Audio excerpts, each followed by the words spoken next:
Эпидемиологиялық жағдайдың күрделілігіне байланысты бүгінде білім беру мекемелерінде біраз шектеу шаралары енгізілді.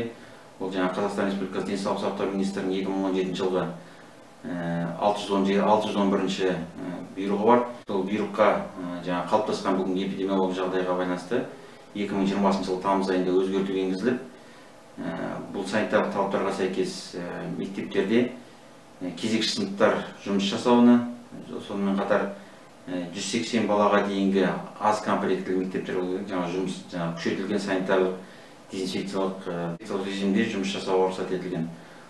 Атап айтсақ, бүгінгі ауданда 86 мектептің 73-інде 987 кезекші сынып жұмыс жасауда. Ол жерде 12786 бала сабақ өтуде.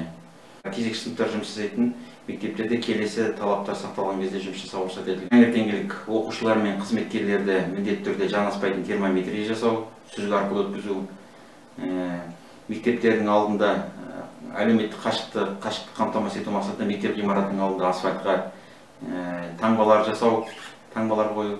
Одан кейін мектептің кіреберіс жеріне балалардың аяқ киімдерінің табанын зарарсыздандыру мақсатында дезинфекциялық кілемшелер орнатылған.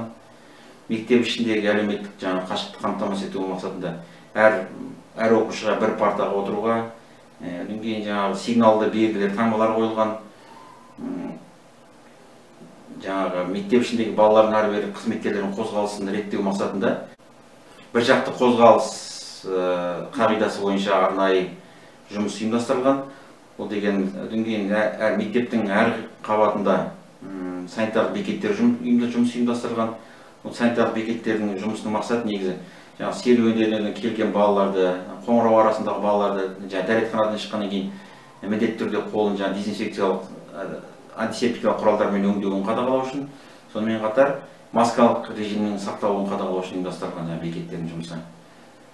Сонымен қатар мектептерде міндетті түрде басында айтып кеттім ғой, жанаспайтын термометриямен қамтамасыз ету үшін бүгінгі аудан мектептерде 144 дана пирометр қарастырылған. Ол балалардың жанаспайтын дене қызуын өлшеу үшін. Одан кейін балалардың қарым-қатынасын азайту мақсатында әр сыныпқа қоңырау әр уақытта белгіленген. Дезинфекциялық антисептикалық құралдардың төмендемейтін қоры жасалған бүгінгі. Мектептің ауласына тек маска таққан қызметкерлер мен оқушыларды жіберіледі.